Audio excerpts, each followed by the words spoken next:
Eoghan Corry, travel journalist Eoghan Corry, editor of Air and Travel magazine. Thanks for joining us. We heard a bit there from Minister Simon Coveney about this idea of air bridges, about the possible opening up of options for Irish tourists, possibly from Monday with the green list. And yet Ryanair today suddenly announces they're pulling 1,000 flights. Timing's a bit odd, isn't it?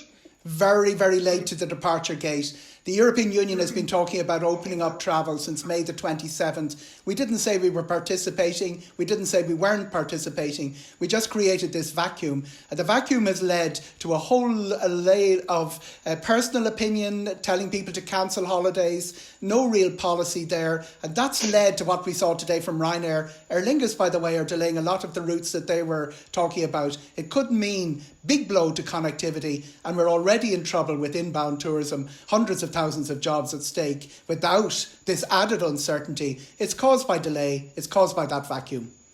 And yet Ryanair said they're cancelling 1,000 flights, which could mean 200,000 lost passengers. That kind of implies they expected all of those flights to be full, which would seem to be a bit over-optimistic given some people's reluctance to fly.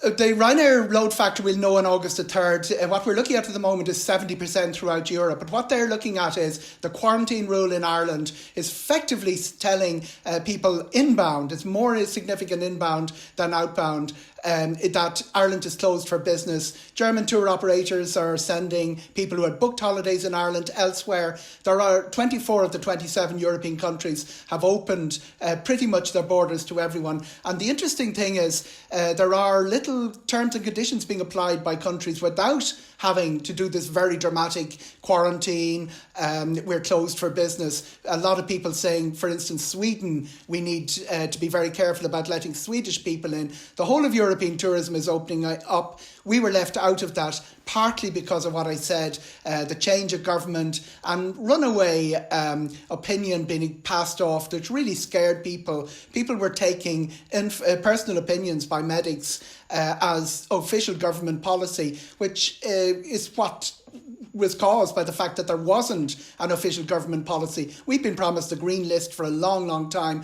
The Aviation Task Force had a set of final recommendations last Friday. The interim recommendations haven't even been implemented by the time the final ones come out. Okay, very briefly, for people anxiously thinking about a possible summer holiday, what do you expect will be opened up on Monday, if anything? I would expect us to follow fairly closely what most of the other European countries are doing. Sweden is a country that nobody wants to really do business with at the moment.